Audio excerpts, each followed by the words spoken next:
നമസ്കാരം. Stock journal എന്ന YouTube ചാനലിലേക്ക് എല്ലാവർക്കും സ്വാഗതം. ഞാനിവിടെ വളരെ ബ്രീഫായിട്ട് ഒരു മെസഗോൺ ഡോക്ക് എന്ന ഷിപ്പ് ബിൽഡേഴ്സിന്റെ ഇപ്പോൾ ലിസ്റ്റ് ചെയ്തിട്ടുള്ള IPO കുറിച്ചാണ് വീഡിയോ ചെയ്യുന്നത്. വളരെ ബ്രീഫായിട്ട് തന്നെ ഈ കമ്പനിയുടെ ഡീറ്റെയിൽസും എന്താണ് ഈ കമ്പനി ചെയ്യുന്നതെന്നും അതുപോലെ തന്നെ ഈ IPO നമ്മൾ ഓർഡർ ചെയ്യുവാണെങ്കിൽ IPO ഇഷ്യൂ ചെയ്യാൻ വേണ്ടിയിട്ട് എങ്ങനെ IPO ഓർഡർ കൊടുക്കണമെന്നൊരു 3 ഡീറ്റെയിൽസും അതുപോലെ തന്നെ ഒരു ഗുഡ് ട്രേഡർ ആവാൻ വേണ്ടിയിട്ട് IPOയിൽ നമുക്ക് സ്റ്റോക്ക് കിട്ടിക്കഴിഞ്ഞാൽ അത് എങ്ങനെ നമ്മൾ മെയിൻറ്റെയിൻ ചെയ്യണമെന്നും ഞാൻ ഈ വീഡിയോയിൽ പറയുന്നു. ഈ ഒരു കമ്പനിയുടെ സ്റ്റോക്ക് നമ്മൾ കൈവരിക്കുന്നതിലൂടെ നമുക്ക് പറയാൻ സാധിക്കും ഇന്ത്യയുടെ ഡിഫൻസിൽ നമ്മളുടെ ഇൻഫ്ലുവൻസും കോൺട്രിബ്യൂഷനും ഉണ്ടെന്ന്. അത്രയും രസകരമായ പവർഫുൾ ആയ ഒരു സ്റ്റോക്ക് തന്നെയാണ് മെസഗോൺ ഡോക്ക് ഷിപ്പ് ബിൽഡേഴ്സ്. അപ്പോൾ നമുക്ക് ഈ കമ്പനിയുടെ ഡീറ്റെയിൽസിലേക്ക് കിടക്കാം. ഈ കമ്പനി സ്ഥാപിച്ചത് 1934 അതുപോലെ തന്നെ ഇത് ഇന്ത്യയുടെ ലീഡിംഗ് ഡിഫൻസ് പബ്ലിക് സെക്ടറാണ്. ഇത് കൺട്രോൾ ചെയ്യുന്നത് മിനിസ്ട്രി ഓഫ് ഡിഫൻസിന്റെ അണ്ടറിലാണ് വരുന്നത്. ഈ കമ്പനിയുടെ പ്രവർത്തികൾ നോക്കുകയാണെങ്കിൽ യുദ്ധക്കപ്പലിന്റെ നിർമ്മാണവും നന്നാക്കലും അതുപോലെ തന്നെ ഡിഫൻസിൽ വരുന്ന എല്ലാ കപ്പലുകളും സബ്മറൈൻസും എല്ലാം തന്നെ നിർമ്മിക്കുന്നതും അതുപോലെ തന്നെ നോക്കുന്നതും എല്ലാം ഇവർ തന്നെയാണ്. മെസഗോൺ ഡോക്ക് ഷിപ്പ് ബിൽഡേഴ്സ് എന്ന കമ്പനി. ഇതാണ് ഈ കമ്പനിയുടെ ചെറിയ ഡീറ്റെയിൽസ്. നമുക്ക് ഈ കമ്പനിയുടെ പ്രൊഡക്ട്സ് നമുക്ക് നോക്കാം. മെസഗോൺ ഡോക്ക് ഈ കമ്പനി 2020 വരെ കൺസ്ട്രക്ട് ചെയ്തിട്ടുള്ള ബിൽഡ് ചെയ്തിട്ടുള്ള നമുക്ക് വാർഷിപ്പുകളും അതുപോലെ തന്നെ കപ്പലുകളും നമുക്ക് കാണാം. ഇതൊക്കെയാണ് ഈ കമ്പനി ഇതുവരെ കൺസ്ട്രക്ട് ചെയ്തിട്ടുള്ളത്. അതുപോലെ തന്നെ ഇന്ത്യൻ ഡിഫൻസിൽ നേവി ഡിഫൻസിൽ വളരെയധികം പ്രാധാന്യമുള്ള മോണോപോളിയുള്ള ഒരു കമ്പനിയാണ്. കാരണം ഈ കമ്പനിയുടെ പ്രത്യേകത നോക്കുകയാണെങ്കിൽ ഈ ഷിപ്പുകൾ കൺസ്ട്രക്ട് ചെയ്യാനുള്ള അതോറിറ്റി വേറെ ഒരാൾക്കും ഇല്ല. ഈ കമ്പനിക്ക് മെസഗോൺ ഡോക്ക് എന്ന ഷിപ്പ് ബിൽഡേഴ്സ് എന്ന കമ്പനിക്ക് മാത്രമേ ഉള്ളൂ. അതുകൊണ്ട് തന്നെ ഇവരൊരു മോണോപോൾ നമുക്ക് അറിയാൻ സാധിക്കും. ഇന്നത്തെ ടോപ്പിക് ഇഷ്ടപ്പെട്ടുവെങ്കിൽ തീർച്ചയായും നിങ്ങൾ എന്റെ വീഡിയോ ലൈക്ക് ചെയ്തുകൊണ്ട് സപ്പോർട്ട് ചെയ്യുക. ഈ സ്റ്റോക്കിന് ഒരു രീതിയിലും ഒരു കോമ്പീറ്റ് ചെയ്യാൻ പോലും ആൾക്കാരില്ലാത്തൊരു സ്റ്റോക്കാണ്. അപ്പോൾ ഇതാണ് ഈ കമ്പനിയുടെ ഇതുവരെ കൺസ്ട്രക്ട് ചെയ്തിട്ടുള്ള പ്രൊഡക്ട്സ് നോക്കുകയാണെങ്കിൽ നമുക്ക് വളരെ ക്ലിയർ ആയിട്ട് കാണാൻ സാധിക്കും. അപ്പോൾ നമുക്ക് ഇനി ഡീറ്റെയിൽസ് IPO ലിസ്റ്റ് ചെയ്യാനുള്ള കാരണം അതുപോലെ തന്നെ ലിസ്റ്റ് ചെയ്തുള്ള ഡീറ്റെയിൽസ് നമുക്ക് നോക്കാം. ഇതിന്റെ ഡീറ്റെയിൽസ് നോക്കുമ്പോൾ Mazagon dock ship builders limited ഇതിന്റെ IPO പ്രസന്റ്ലി അവൈലബിൾ ആണ്. IPO ഡേറ്റ് നോക്കുകയാണെങ്കിൽ 29 തീയതി ഇന്നലെയാണ് ഈ IPO ഓപ്പൺ ചെയ്തിട്ടുള്ളത്. അതുപോലെ തന്നെ ഈ IPOയുടെ ഡ്യൂറേഷൻ നമുക്ക് ഒക്ടോബർ 1 വരെയാണ്. ഇതിന്റെ ഇഷ്യൂ സൈസ് നോക്കുകയാണെങ്കിൽ ഏകദേശം ഈ കമ്പനിയുടെ 15% IPOയിലേക്ക് ഇപ്പോൾ ചെയ്തിട്ടുള്ളത്. അപ്പോൾ നമ്മൾ നോക്കുമ്പോൾ ഇതിന്റെ IPO പ്രൈസിങ് വരുന്നത് 135 രൂപ തൊട്ട് 145 രൂപ വരെയാണ്. ഈ ഒരു എമൗണ്ടിന്റെ ഇടയിൽ നമുക്ക് പ്രൈസ് വെക്കാൻ സാധിക്കും ഈ സ്റ്റോക്കിന്റെ IPO നമുക്ക് നേടാൻ വേണ്ടിയിട്ട്. ഇതിന് മാർക്കറ്റ് ലോട്ട് എന്ന് പറയുന്നത് 103 ഷെയർസ് ആണ്. ഈ മാർക്കറ്റ് ലോട്ട് എന്ന് പറയുമ്പോൾ നമുക്ക് IPOയിൽ ഓർഡർ ചെയ്യുവാണെങ്കിൽ നമുക്ക് ഓരോ ലോട്ട് വൈസ് ആണ് നമുക്ക് സ്റ്റോക്ക് വാങ്ങാൻ സാധിക്കുന്നത്. നമ്മൾ സ്റ്റോക്ക് ഇപ്പോൾ ലിസ്റ്റ് ചെയ്തിട്ടുള്ള കമ്പനിയുടെ സ്റ്റോക്ക് നമുക്ക് 5ഉം 6ഉം 10ഉം എത്ര വേണമെങ്കിലും വാങ്ങാൻ സാധിക്കും. എന്നാൽ ഇതിൽ നമുക്ക് മാർക്കറ്റ് ലോട്ട് വെച്ചിട്ടാണ് നമുക്ക് IPO ലിസ്റ്റ് ചെയ്യാൻ പറ്റുള്ളൂ. ഒരു മാർക്കറ്റ് ലോട്ട് എന്ന് പറയുമ്പോൾ 103 ഷെയർസ് ആണ്. മിനിമം ഒരു ലോട്ടെങ്കിൽ നമ്മൾ വാങ്ങണം. ഒരു മിനിമം 103 ഷെയർസ് എങ്കിൽ നമുക്ക് വാങ്ങാൻ സാധിക്കണം. അപ്പോൾ ഏകദേശം ഒരു 14,000 രൂപയോളം വരും ഈ 103 ഷെയർസ് നോക്കുമ്പോൾ. അപ്പൊ അതുപോലെ തന്നെ മാക്സിമം ഒരാൾക്ക് 13 ലോട്ട് വരെ വാങ്ങാൻ സാധിക്കും. ഇത് ലിസ്റ്റ് ചെയ്യുന്നത് BSEയിലും NSEയിലും. അടുത്ത ഡീറ്റെയിൽസ് നോക്കുമ്പോൾ നമുക്കിവിടെ കാണാൻ സാധിക്കും. ഇതിന്റെ നമ്മൾ ലിസ്റ്റ് ചെയ്തിട്ടുള്ള ടൈം ടേബിൾ നോക്കുകയാണെങ്കിൽ ഇവിടെ നമ്മൾ ബിഡ് ചെയ്യുന്നത് 2009 ഞാൻ ആദ്യം പറഞ്ഞ പോലെ 29 തീയതി ഡ്യൂറേഷൻ 1 തീയതി വരെയാണ്. ഇതിന്റെ അലോട്ട്മെന്റ് വരുന്നത് 7 തീയതിയാണ്. അപ്പോൾ ക്ലോസ് ഡേ കഴിഞ്ഞിട്ട് 6 ഡേയ്സ് കഴിഞ്ഞിട്ടാണ് ഇതിന്റെ അലോട്ട്മെന്റ് വരുന്നത്. ഈ അലോട്ട്മെന്റ് കഴിഞ്ഞിട്ട് IPO നേടാൻ സാധിക്കാത്ത ആൾക്കാർക്ക് റീഫണ്ട് ആയിട്ട് ഒക്ടോബർ 8 തീയതി തന്നെ ഫണ്ട് റീഫണ്ട് തരുമെന്നും പറയുന്നു. അപ്പോൾ ഇതിനെക്കുറിച്ച് വല്ല അഭിപ്രായങ്ങളോ സംശയങ്ങളോ ഉണ്ടെങ്കിൽ തീർച്ചയായും കമന്റിലൂടെ അറിയിക്കുക. അതുപോലെ തന്നെ IPO ലിസ്റ്റ് ചെയ്യുന്നത് 12 തീയതിയുമാണ്. അപ്പോൾ ഇതിന്റെ മിനിമം എമൗണ്ട് ഞാൻ ആദ്യമേ പറഞ്ഞ പോലെ ഒരു ലോട്ടാണ് വാങ്ങാൻ സാധിക്കുന്നത്. 103 ഷെയർസ് ഉണ്ടായിരിക്കും. അത് 14,935 രൂപയാണ് കട്ട് ഓഫ് പ്രൈസ് വരുന്നത്.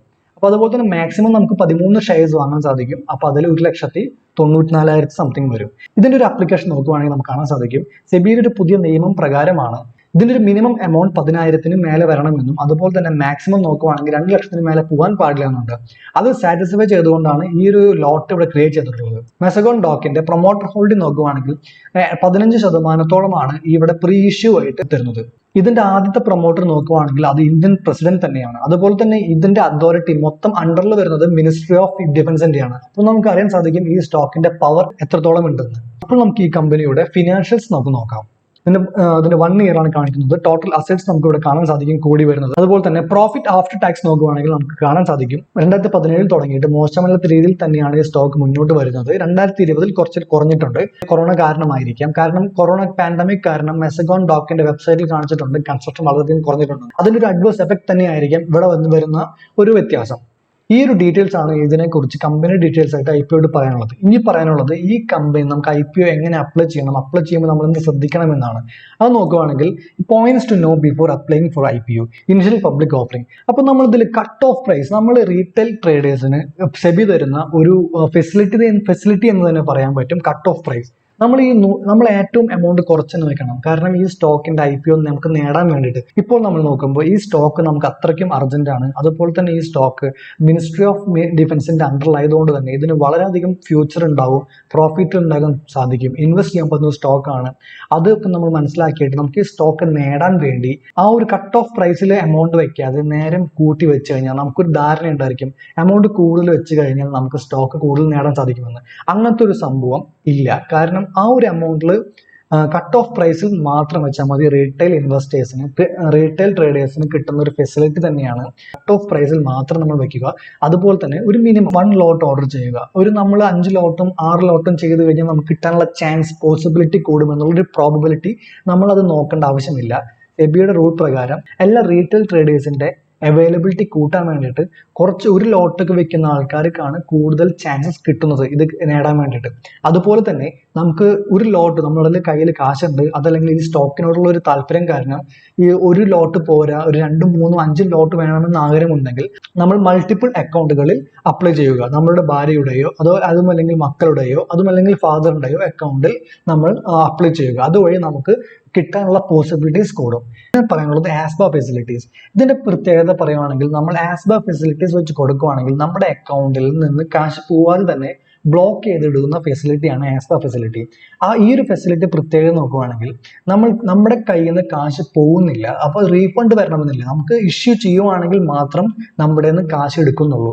ആ ഒരു 5 ദിവസം 6 ദിവസം നമ്മൾ വെയിറ്റ് ചെയ്യുന്ന ആ ഒരു ഡേയ്സിലുള്ള ഇൻട്രസ്റ്റ് വരെ നമുക്ക് നഷ്ടപ്പെടാതിരിക്കും ഈ ആസ്ബ ഫെസിലിറ്റീസ് ഉപയോഗിച്ച് ചെയ്യുവാണെങ്കിൽ.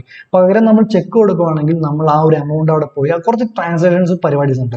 തീർച്ചയായും ഈ ആസ്ബ ഫെസിലിറ്റി നമ്മൾ ഉപയോഗിക്കുക. അപ്പൊ അതുകൊണ്ട് തന്നെ ചെക്ക് കൊടുക്കണമെന്ന് ആഗ്രഹമുള്ളവർ കൊടുക്കാം, ഒരു കുഴപ്പവുമില്ല. എന്നാൽ ആസ്ബ ഫെസിലിറ്റി ഉപയോഗിക്കുകയാണെങ്കിൽ ആ ഒരു 8 ദിവസത്തെ ഇൻട്രസ്റ്റ് നമുക്ക് കിട്ടും. അതുപോലെ തന്നെ റീഫണ്ട് എന്നുള്ളൊരു പ്രൊസീജിയറിൽ കൂടെ നമ്മൾ പോകേണ്ട ആവശ്യമില്ല. സ്റ്റോക്ക് നമ്മുടെ പോർട്ട്ഫോളിയോയിൽ ക്രെഡിറ്റ് ആയാൽ മാത്രമേ നമ്മുടെ അക്കൗണ്ടിൽ നിന്ന് ആ ഒരു എമൗണ്ട് ഡെബിറ്റ് ആവുള്ളൂ. അതുപോലെ തന്നെ wait for the last day. നമ്മൾ ഇഷ്യൂ ചെയ്തുള്ളൂ, അപ്പോൾ ഇന്നലെ ഇഷ്യൂ ചെയ്തു, ഇന്നുണ്ട്, നാളെയുണ്ട്. അതുപോലെ തന്നെ നമ്മൾ ലാസ്റ്റ് ഡേയിലേക്ക് വെയിറ്റ് ചെയ്യുവാണെങ്കിൽ ആ സ്റ്റോക്കിന്റെ എത്ര ശതമാനത്തോളം ആൾക്കാർ അതിൽ ഇന്ററാക്ട് ചെയ്തിട്ടുണ്ടെന്ന് അറിയാൻ സാധിക്കും. NSEയുടെ വെബ്സൈറ്റിൽ പോയിട്ട് IPOസിലെ മെസഗോൺ ഡോക്കിൽ പോയി നോക്കിയാൽ സാധിക്കും എത്ര പേര് സബ്സ്ക്രൈബ് ചെയ്തിട്ടുണ്ടെന്ന്, എത്ര ഇന്ററാക്ഷൻസ് വന്നിട്ടുണ്ടെന്ന് കാണാൻ സാധിക്കും. അത് കാണുന്നതോടെ നമുക്ക് അറിയാൻ സാധിക്കും ഈ സ്റ്റോക്ക് എത്ര ശതമാനത്തോളം വെയിറ്റ് ഉണ്ടെന്ന്. അപ്പോൾ നമ്മൾ ലാസ്റ്റ് ഡേ അപ്ലൈ ചെയ്യുവാണെങ്കിലും ഈ ഫസ്റ്റ് ഡേ അപ്ലൈ ചെയ്യുന്ന ആൾക്കാർക്ക് കൂടുതൽ പ്രയോറിറ്റി കിട്ടും എന്നുള്ള കൺസെപ്റ്റ് ഒന്നും വേണ്ട. ലാസ്റ്റ് ഡേ അപ്ലൈ ചെയ്യുന്നത് തീർച്ചയായും നല്ലൊരു കാര്യം തന്നെയാണ്. അപ്പോൾ ഈ ഒരു 3 കാര്യങ്ങൾ മാത്രം നോക്കുക, എന്നിട്ട് നമ്മൾ ചെയ്യുക. അപ്പോൾ ഞാൻ ആദ്യം പറഞ്ഞ പോലെ കട്ട് ഓഫ് പ്രൈസിൽ മാത്രം നമ്മൾ ഓർഡർ കൊടുക്കുക, റീറ്റെയിൽ ട്രേഡേഴ്സ് ആയതുകൊണ്ട്. ആസ്ബ ഫെസിലിറ്റീസ് ഉപയോഗിക്കുക, അതുപോലെ തന്നെ ലാസ്റ്റ് ഡേയിൽ വെയിറ്റ് ചെയ്യുക. ഇനി നമുക്ക് സ്റ്റോക്ക് നേടിക്കഴിഞ്ഞാൽ നമ്മൾ നോക്കേണ്ട, അല്ലെങ്കിൽ അത് നമ്മൾ മനസ്സിലാക്കേണ്ട ഒരു കാര്യം, ഇത് ചെയ്യുന്നത് വഴി നമുക്ക് സ്റ്റോക്ക് മാർക്കറ്റിൽ നല്ല രീതിയിലുള്ള ഒരു ഫ്യൂച്ചർ ഉണ്ടാകാൻ സാധിക്കും. അപ്പോൾ first thing, never trust issue price. ഇപ്പൊ 12-ാം തീയതി ലിസ്റ്റ് ചെയ്യുമെന്നും 7-ാം തീയതി ഫൈനലൈസ് ചെയ്യുമെന്നും നമ്മൾ അറിഞ്ഞു. ഇപ്പൊ ഈ ഡീറ്റെയിൽസിൽ നമ്മൾ കണ്ടു ഒരു ലോട്ട് വാങ്ങണമെന്ന്. ഒരു ലോട്ടിന് 103 ഷെയർസും, അപ്പോൾ 14,000 സംതിങ് ആണ് ഒരു ലോട്ടിൽ വരുന്ന പ്രൈസ്. ഇഷ്യൂ ചെയ്ത് കഴിഞ്ഞിട്ട് നമുക്കൊരു 40 രൂപ പ്രോഫിറ്റ് വരുമ്പോൾ നിയർലി ഒരു 2000 നിയർലി പ്രോഫിറ്റ് എത്തിക്കഴിഞ്ഞാൽ നമ്മൾ കമ്പയർ ചെയ്യുന്നത് നമ്മൾ ഇൻവെസ്റ്റ് ചെയ്ത എമൗണ്ട് 14,000 സംതിങ്ങും നമുക്ക് ഇപ്പോൾ കിട്ടിയിട്ടുള്ളത് 20,000 സംതിങ്ങും. അപ്പോൾ ഒരു 6 രൂപയുടെ ഡിഫറൻസ് ഉണ്ട്. അപ്പോൾ എന്തുകൊണ്ട് എക്സിറ്റ് ചെയ്തിട്ട് ആ ഒരു 6,000 റുപ്പീസ് നമ്മൾ ബുക്ക് ചെയ്തുകൂടാ എന്ന് നമുക്ക് തോന്നും.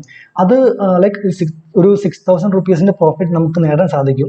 എന്നാൽ പോലും ഈ സ്റ്റോക്ക്, ഇങ്ങനത്തെ ഒരു IPO ലിസ്റ്റ് ചെയ്യുന്ന സ്റ്റോക്ക്, ഈ 40 രൂപയിൽ വന്ന ഡിഫറൻസ് ചിലപ്പോൾ പെട്ടെന്ന് തന്നെ ഹൈക്ക് വന്നിട്ട് ഒരു 80 രൂപയും 100 രൂപയിലേക്ക് എത്താൻ സാധിക്കും. അപ്പോൾ ആ ഒരു ലോസ് നമുക്ക് വരും.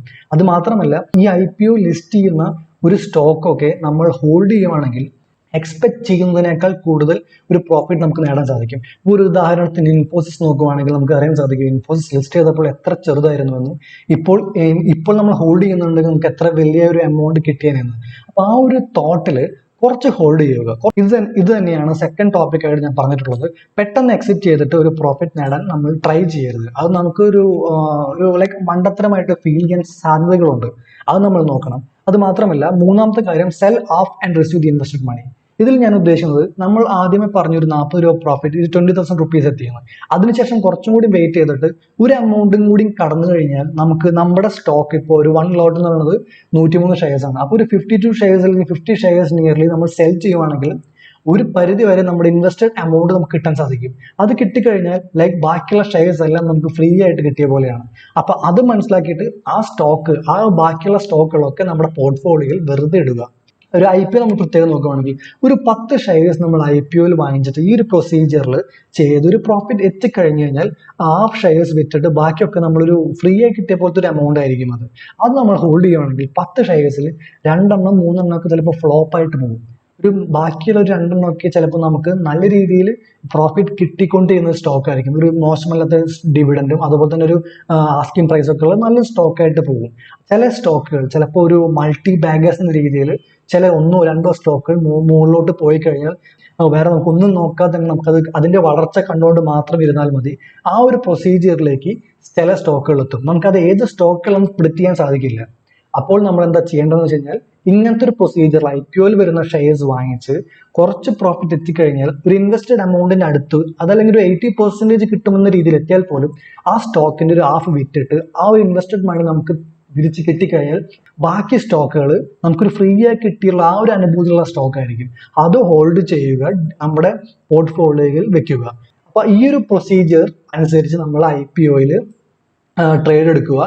IPO എന്ന് പറയുന്നത് ഇനിഷ്യൽ പബ്ലിക് ഓഫറിംഗ് തീർച്ചയായിട്ടും നമുക്ക് നല്ലൊരു കാര്യം തന്നെയാണ്.